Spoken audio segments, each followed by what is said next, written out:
دی debate میں خوش آمدید۔ آج ہم ایک فکری مکالمہ کرنے جا رہے ہیں جہاں ہم مختلف زاویوں کے ذریعے حقائق کی گہرائی میں اترتے ہیں۔ دنیا کے نقشے پر جب ہم نظر دوڑاتے ہیں تو کچھ مقامات کی اہمیت محض جغرافیائی نہیں ہوتی۔ جی بالکل۔ سمندر کا ایک انتہائی تنگ راستہ ہے جسے ہم آبنائے ہرمز کے نام سے جانتے ہیں۔ یہ اس کی ایک بہت واضح مثال ہے۔ میرا مطلب ہے دنیا بھر کے تیل کی فراہمی کا ایک بہت بڑا حصہ اسی تنگ راستے سے گزرتا ہے۔ اور اگر یہ راستہ چند دنوں کے لیے بھی بند ہو جائے تو عالمی منڈیاں کریش کر جائیں گی۔ بالکل کریش کر جائیں گی، فیکٹریاں رک جائیں گی اور دنیا کی معیشت مکمل مفلوج ہو جائے گی۔ یہ تو ایک طبعی اور نظر آنے والی حقیقت ہے۔ لیکن آج ہم جس تحریر پر بحث کر رہے ہیں، محمد فاروق راشد کا مضمون "غلہ مت دوائیں، شیطان کی آبنائے ہرمز بند کریں"، وہ اس جغرافیائی حقیقت کو ایک بہت گہرے استعارے میں بدل دیتا ہے۔ صحیح۔ اس میں یہ دلیل دی گئی ہے کہ اس دنیاوی آبنائے سے کہیں زیادہ خطرناک ایک اور آبنائے ہے جو ہمارے اپنے اندر موجود ہے، اور وہ ہے ہماری سچائی کو دبانے، خاموش رہنے اور حقائق سے منہ موڑنے کی عادت۔ تو آج کا ہمارا بنیادی سوال یہی ہے کہ جب ایک انسان ظلم یا جھوٹ کے سامنے خاموش رہتا ہے تو اس خاموشی کی اصل وجہ کیا ہے؟ یہ ایک بہت اہم سوال ہے۔ میں اس بحث میں یہ موقف پیش کر رہا ہوں کہ یہ خاموشی فرد کی ذاتی کمزوری سے زیادہ ان بیرونی، ساختیاتی اور ادارہ جاتی نظاموں کا نتیجہ ہے۔ میرا مطلب ہے جیسے ہمارا تعلیمی نظام، میڈیا اور ریاستی دباؤ جو ایک عام انسان کو سچ بولنے پر پوری طرح کچل دیتے ہیں۔ اور میں اس مسئلے کو بالکل مختلف زاویے سے دیکھتی ہوں۔ تحریر کا بغور جائزہ لینے سے جو بات سامنے آتی ہے وہ یہ ہے کہ اصل خرابی اصل بیماری انسان کے اندر موجود ہے، ہمارا نفس، ہمارا خوف، ہمارا لالچ اور ہماری انا۔ اچھا؟ جی، یہ بیرونی نظام جن کا آپ نے ذکر کیا یقیناً طاقتور ہیں، لیکن یہ نظام صرف اسی صورت میں کامیاب ہوتے ہیں جب انسان خود اپنے اندرونی خوف یا مفاد کی وجہ سے سچائی سے منہ موڑنے کا انتخاب کرتا ہے۔ بیرونی جبر دراصل ہماری اندرونی کمزوری کا فائدہ اٹھاتا ہے۔ میں اس موقف کا دفاع کروں گی کہ بنیادی مسئلہ ساختیاتی نہیں بلکہ انفرادی اخلاقیات کا ہے۔ دیکھیں، آپ نے اسے اندرونی کمزوری قرار دیا، لیکن ذرا اس بات پہ غور کریں کہ یہ نام نہاد اندرونی کمزوری پیدا کیسے ہوتی ہے۔ ہم انسانوں کو کسی خلا میں تو پروان نہیں چڑھاتے نا؟ ظاہر ہے خلا میں نہیں چڑھاتے۔ ہم ایک باقاعدہ نظام کا حصہ ہیں۔ اس تحریر میں تعلیمی نظام کا جو خاکہ پیش کیا گیا ہے وہ محض اتفاق نہیں ہے۔ جب ایک بچہ اسکول میں قدم رکھتا ہے تو اسے کیا سکھایا جاتا ہے؟ اسے سکھایا جاتا ہے کہ نصاب سے باہر سوچنا سختی سے منع ہے، استاد سے اختلاف کرنا بدتمیزی ہے، رٹا لگانا کامیابی کی ضمانت ہے اور سوال کرنا ناکامی کا راستہ ہے۔ میں آپ کی اس کلاس روم والی مثال پر بس ایک سیکنڈ میں یہ مکمل کر لوں۔ جس طرح آبنائے ہرمز کی بندش سے معیشت کی سپلائی لائن کٹتی ہے، بالکل اسی طرح یہ تعلیمی نظام ایک بچے کے دماغ میں تنقیدی سوچ کی سپلائی لائن کو کاٹ دیتے ہیں۔ یہ ادارے دراصل خاموشی پیدا کرنے کی فیکٹریاں ہیں۔ خاموشی کی فیکٹریاں، یہ ایک کافی سخت اصطلاح ہے۔ لیکن حقیقت یہی ہے نا۔ آپ اس طالب علم کا تصور کریں جو کلاس میں بیٹھا ہے، وہ جانتا ہے کہ استاد بلیک بورڈ پر کچھ غلط لکھ رہا ہے، لیکن وہ اپنا ہاتھ نہیں اٹھاتا۔ کیوں؟ کیا وہ پیدائشی طور پر بزدل ہے؟ میرا نہیں خیال۔ تو پھر کیا وجہ ہے؟ اس کا دماغ ایک کیلکولیشن کرتا ہے کہ اگر میں بولا تو میرے نمبر کٹیں گے، نمبر کٹے تو میرا کیریئر ختم ہو جائے گا۔ یہ خوف اس کے اندر سے نہیں اگتا، یہ خوف اس پر ایک ایسے نظام کی طرف سے مسلط کیا جاتا ہے جس نے اس کی بقا کو خاموشی سے جوڑ دیا ہے۔ یہ نہیں بولتا کیونکہ نظام اسے ڈراتا ہے، لیکن آپ اس بات کو نظر انداز کر رہے ہیں کہ خوف کی اس مساوات میں ایک اور عنصر بھی موجود ہے، اور وہ ہے بچے کی اپنی خواہش، اس کا اپنا نفس۔ نفس ایک کلاس روم کے اندر؟ بالکل۔ اچھے گریڈز کی خواہش، استاد سے تعریف سننے کی خواہش، یا کلاس میں فٹ ان ہونے کی خواہش۔ مضمون میں والدین کے تربیت کا ایک بہت بنیادی اور طاقتور حوالہ دیا گیا ہے۔ مصنف واضح کرتا ہے کہ اگر والدین بچوں کو شروع سے ہی حق کے لیے کھڑے ہونے کی جرأت دیں، ان میں یہ اعتماد پیدا کریں کہ سچ کی قیمت پر کوئی گریڈ اہمیت نہیں لگتا، تو وہ بچہ اسکول کے جبر کے سامنے نہیں جھکے گا۔ صحیح، لیکن یہ تو ایک آئیڈیل اس کا مطلب یہ ہے کہ جب ایک طالب علم کلاس میں خاموش رہتا ہے تو اس کی بنیادی وجہ نظام کی طاقت نہیں بلکہ اس بنیاد کی کمزوری ہے جو اسے گھر سے ملی ہے۔ نظام صرف ایک پیشکش کرتا ہے کہ خاموش رہو اور اچھے گریڈز لے لو۔ یہ اس بچے کا انتخاب ہے کہ وہ سچائی کے بدلے اس لالچ کو قبول کر لیتا ہے۔ اگر والدین اسے سکھا دیں کہ شیطان کے راستے کو کیسے پہچاننا ہے تو یہ نام نہاد فولادی تعلیمی نظام ایک بااعتماد بچے کا گلا نہیں دبا سکتا۔ چلے مان لیا، میں مانتا ہوں کہ ایک مثالی خاندانی تربیت بہت کچھ بدل سکتی ہے، لیکن کیا ہم ایک انفرادی حل کو ایک اتنے بڑے ساختیاتی مسئلے کے سامنے رکھ کر معاملے کو بہت سادہ نہیں بنا رہے؟ نہیں، مجھے نہیں لگتا کہ یہ سادہ بنانا ہے۔ دیکھیں نا، فرض کریں ایک بچہ بہت ہی باضمیر، بہادر اور حقو بن کر بڑا ہو جاتا ہے۔ اب وہ عملی زندگی میں قدم رکھتا ہے۔ یہاں اس کا سامنا صرف ایک استاد سے تو نہیں ہے، بلکہ عالمی سیاست اور میڈیا کے ایک اربوں ڈالر کے افریز سے ہوتا ہے۔ تحریر خود اس بات کی نشاندہی کرتی ہے کہ کیسے طاقتور ممالک اپنا بیانیہ بناتے ہیں اور کیسے میڈیا کے ذریعے سچ کو جھوٹ بنا کر پیش کیا جاتا ہے۔ بالکل، میڈیا کا کردار بہت بڑا ہے۔ تو اب ایک عام آدمی جو صبح 8 سے شام 5 بجے تک نوکری کرتا ہے، وہ جب ٹی وی کھولتا ہے یا سوشل میڈیا دیکھتا ہے تو اسے ایک تیار شدہ سچائی پیش کی جاتی ہے۔ خبروں کے اینکرز، الگوریدمز، ماہرین کی آراء، یہ سب مل کر ایک ایسا ماحول بناتے ہیں جہاں حقائق تک رسائی ہی ناممکن ہو جاتی ہے۔ جب آپ کے ارد گرد موجود معلومات کا پورا ماحولیاتی نظام ہی زہریلا ہو چکا ہو، جب آپ کو یہی معلوم نہ ہو کہ اصل سچ کیا ہے، تو وہاں اندرونی اخلاقیات اور ضمیر کیسے کام کرے گا؟ فرد سے یہ توقع رکھنا کہ وہ اکیلا اس ڈیجیٹل اور میڈیا وارفیئر کا مقابلہ کرے گا، یعنی ایسا ہی ہے جیسے کسی نہتے شخص کو ٹینک کے سامنے کھڑا کر دیا جائے۔ یہ ایک زبردست دلیل ہے، اور آپ نے میڈیا کی طاقت اور الگوریدم کا جو ذکر کیا وہ بہت برملا ہے۔ لیکن ذرا اس بات کی گہرائی میں چلتے ہیں کہ یہ الگوریدم اور یہ پروپیگنڈا کام کیسے کرتے ہیں؟ کیا یہ واقعی ایک ٹینک کی طرح ہم پر حملہ ہوتے ہیں؟ میرا تو یہی خیال ہے کہ وہ ذہنوں پر بمباری کرتے ہیں۔ نہیں، ان کا کام کرنے کا طریقہ کچھ اور ہے۔ تحریر میں ایک انتہائی کلیدی جملہ ہے جو اس پورے نفسیاتی میکانزم کو کھول دیتا ہے۔ وہ ہے، ایک طرف عقل ہے، دوسری طرف نفس۔ میڈیا کا کوئی بھی بیانیہ خلا میں کام نہیں کرتا، یہ ہمیں زبردستی کوئی بات نہیں منواتا۔ تو پھر وہ کیا کرتا ہے؟ وہ بڑی مہارت سے ہماری ان خواہشات کو سہلاتا ہے جو پہلے سے ہمارے اندر موجود ہوتی ہیں۔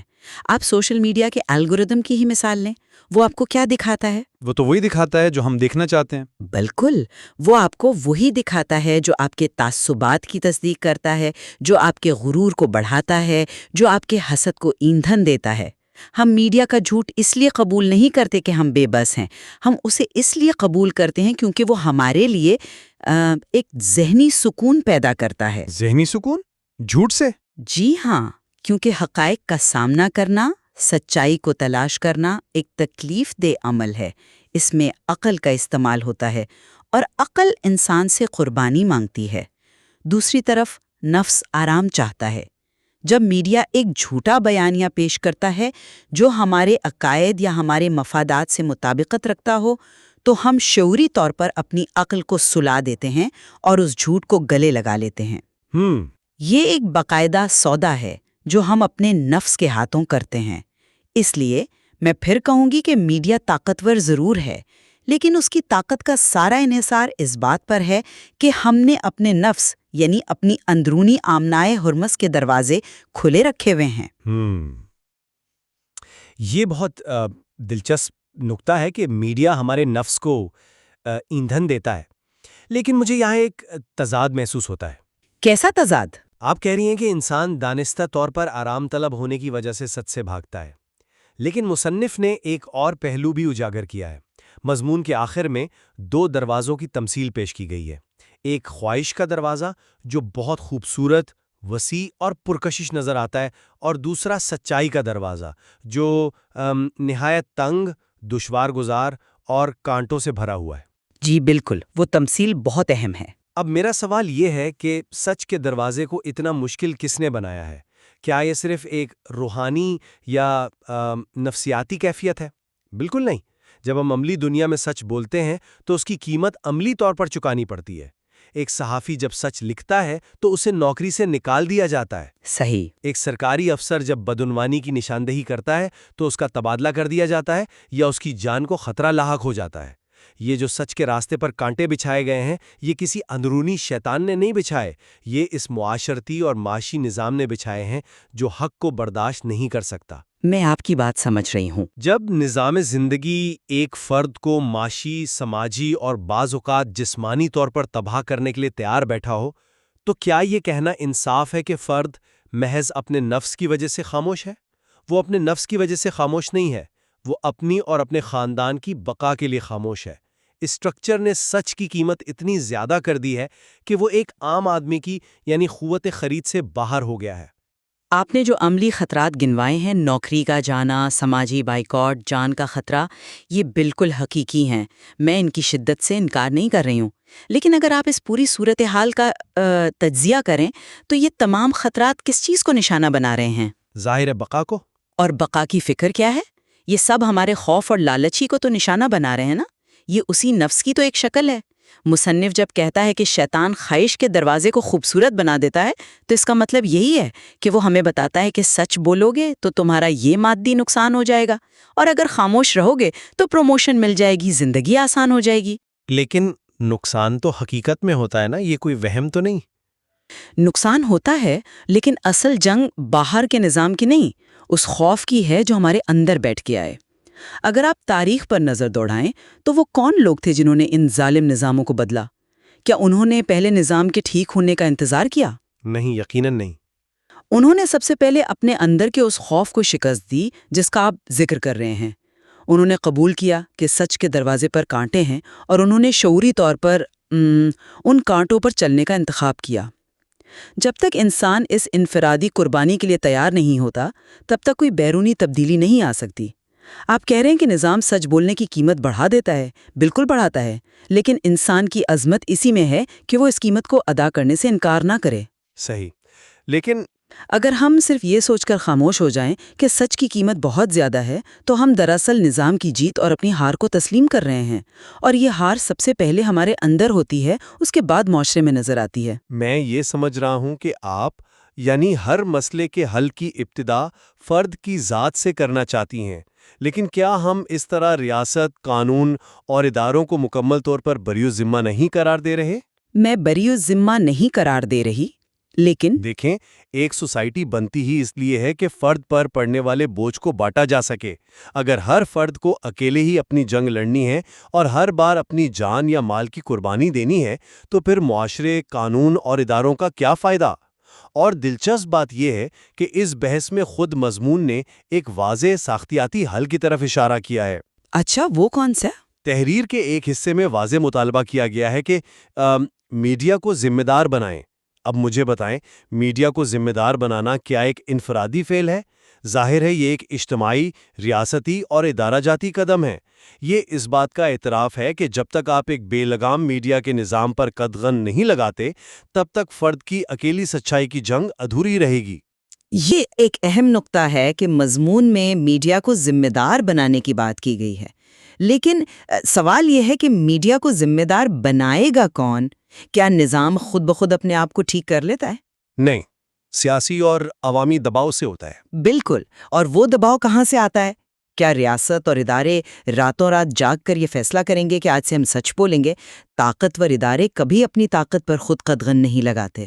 انہیں ذمہ دار تبھی بنایا جا سکتا ہے جب معاشرے میں ایسے افراد موجود ہوں جو ان کے جھوٹے بیانیے کو ماننے سے انکار کر دیں.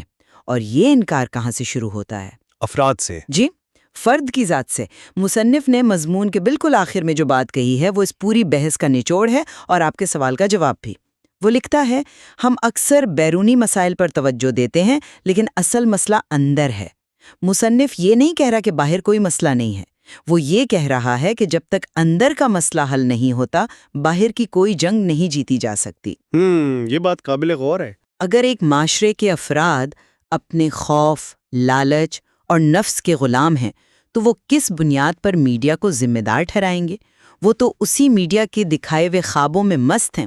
اس لیے کسی بھی ساختیاتی یا ریاستی اصلاح کے لیے پہلی شرط یہ ہے کہ انسان اپنے گلے پر رکھے ہوئے اس ادرشیہ ہاتھ کو ہٹائے جو اس نے خود اپنے اوپر مسلط کر رکھا ہے۔ جب افراد اپنا گلا دبانا چھوڑیں گے تبھی ایک ایسا اجتماعی دباؤ پیدا ہوگا جو ریاستی اداروں کو ٹھیک کرے گا۔ صحیح۔ تو اگر ہم آج کی اس گہری بحث کے تناظر کو سمیٹنے کی کوشش کریں تو ایک بات بالکل واضح ہو کر سامنے آتی ہے کہ حقائق کا دب جانا اور خاموشی کا چھا جانا کوئی سادہ سا عمل نہیں ہے۔ ہم دونوں اس بات پر متفق ہیں کہ یہ خاموشی معاشرے کو اندر سے کھوکھلا کر رہی ہے۔ جی بالکل متفق ہے۔ یہ ایک ایسا کینسر ہے جس کی جڑیں بہت گہری ہیں۔ میرے نزدیک یہ جڑیں ان بڑے بڑے نظاموں، تعلیمی اداروں اور میڈیا کے ان اداروں میں ہیں جنہیں اس طرح ڈیزائن کیا گیا ہے کہ وہ ایک عام آدمی کی آواز کو دبا سکیں۔ ان کا ہجوم اور ان کی طاقت اتنی زیادہ ہے کہ وہ حق کو مشکل اور جھوٹ کو آسان بنا دیتے ہیں۔ اور میری طرف سے اس بحث کا حاصل یہ ہے کہ یہ بڑے نظام جن کی طاقت سے یقیناً انکار ممکن نہیں، دراصل ہماری اپنی کمزوریوں کے سہارے کھڑے ہیں۔ وہ فولادی دیواریں جن کی آپ بات کرتے ہیں نا، وہ ہمارے خوف کی ریت میں تعمیر کی گئی ہیں۔ جب تک انسان اپنے اندرونی شیاطین سے شکست کھاتا رہے گا، یہ بیرونی نظام اس کا استحصال کرتے رہیں گے۔ حقیقی مزاحمت نظام کو بدلنے کی قراردادیں پاس کرنے سے نہیں، بلکہ انفرادی سطح پر سچ کے اس مشکل دروازے میں داخل ہونے سے شروع ہوتی ہے۔ یہ وہ مقام ہے جہاں شاید ہمارا زاویہ مختلف ہی رہے، اور یہی ہمارے اس فکری مکالمے کا حسن بھی ہے کہ ہم ایک ہی مٹیریل کو، ایک ہی مسئلے کو دو بالکل متضاد لیکن انتہائی مضبوط زاویوں سے دیکھ سکتے ہیں۔ بالکل۔ یہ ایک ایسی کشمکش ہے جو انسان کی پوری تاریخ پر محیط ہے کہ آیا ہم اپنے حالات کی پیداوار ہیں یا ہمارے حالات ہمارے اندرونی فیصلوں کا عکس ہے۔ آج جب ہم نے اس جغرافیائی آبنائے ہرمز سے سفر شروع کیا اور انسانی روح کی آبنائے تک پہنچے تو بہت سی گرہیں کھلیں۔ جی، اور بہت سی باتوں پر سوچنے کا موقع ملا۔ لیکن جاتے جاتے ذرا سوچئے گا، اگلی بار جب آپ کسی ناانصافی پر خاموش رہیں یا کسی ایسے سچ کو نگل جائیں جس کا بولنا ضروری تھا، تو ایک لمحے کے لیے خود سے یہ سوال ضرور کیجیے گا کہ کیا اس وقت آپ کا گلا اس نظام نے دبایا ہے جو آپ کے باہر ہے، یا آپ نے خود اپنے مفاد اور خوف کی خاطر اس سچائی کا گلا دبا دیا ہے؟ کیا آپ کے اندر کی آبنائے ہرمز کھلی ہے یا شیطان نے وہاں اپنا پہرا بٹھا دیا ہے؟ غور ضرور کیجیے گا۔ دی ڈیبیٹ سننے کا شکریہ۔